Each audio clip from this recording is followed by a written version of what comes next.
చినశంకరంపేట మండల కేంద్రంలో ఏర్పాటు చేసిన మీడియా సమావేశంలో కాంగ్రెస్ పార్టీ సీనియర్ నాయకులు పోతరాజు జనార్దన్ మాట్లాడారు. ఈ నెల 18వ తేదీన నిర్వహించనున్న రాష్ట్ర బంద్ కు కాంగ్రెస్ పార్టీ సంపూర్ణ మద్దతుగా కార్యకర్తలు పాల్గొంటారన్నారు. బీసీలకు 42% రిజర్వేషన్ కల్పించాలని డిమాండ్ చేస్తూ రాష్ట్ర బంద్ కు కాంగ్రెస్ నాయకులు స్వచ్ఛందంగా మద్దతునిస్తూ బంద్ లో పాల్గొనాలన్నారు.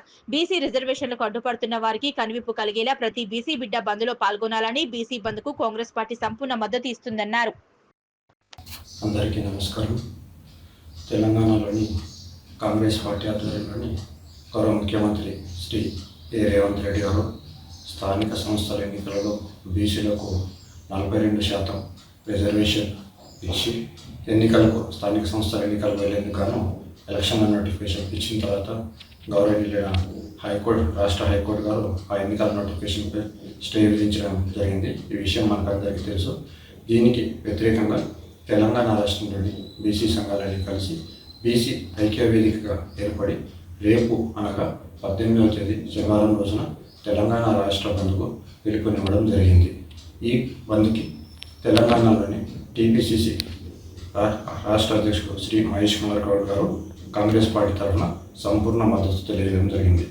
ఇదే విధంగా బీజేపీ, బీఆర్ఎస్ మిగిలిన కొన్ని రాజకీయ పక్షాలు ఈ బంద్కు మరియు మద్దతు తెలిపినందుకు, అదేవిధంగా ఎంఆర్పిఎస్ అధ్యక్షుడు శ్రీ మందకృష్ణ మాదిగన్న గారు, అదేవిధంగా తెలంగాణ జేఏసీ చైర్మన్ శ్రీ కోదండరామ్ గారు, మిగిలిన అందరు నాయకులంతా కూడా ఈ తెలంగాణ బంద్కు మద్దతు తెలిపినందుకు వారందరికీ ముందస్తుగానే కృతజ్ఞతలు తెలియజేస్తున్నాను.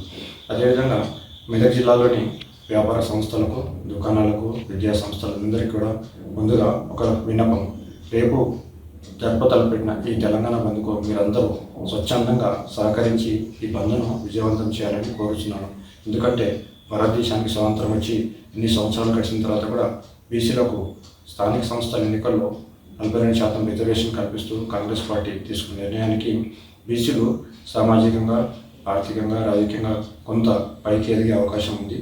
ఈ అవకాశాన్ని మాకు బీసీ బిడ్డలందరూ కూడా దక్కేందుకు మీరంతా సహకరించవలసిందిగా కోరుతున్నాను. దయచేసి మీరందరూ కూడా స్వచ్ఛందంగా రేపు ఈ వ్యాపార సముదాయాలన్నీ మూసివేసి ఈ బంద్కు సహకరించాలని మరొకసారి కోరుకుంటున్నాను. అదేవిధంగా మీడియా మిత్రులందరూ కూడా ఈ బంద్ని బాగా కవరేజ్ చేసి ప్రజల్లోకి తీసుకువెళ్లాల్సిందిగా కోరుతున్నాను. మరి ప్రత్యేకంగా చినశంకరంపేట మండల ప్రజలకు, అన్ని రాజకీయ పార్టీల నాయకులకు, కార్యకర్తలకు, సామాజిక కార్యకర్తలకు, ప్రజా సంఘాల నాయకులకు, కార్యకర్తలందరూ కూడా ఈ బంద్ను విజయవంతం చేయాలని మరొక్కసారి తెలుపుకుంటూ ధన్యవాదాలు తెలుపుకుందాం. Thank you.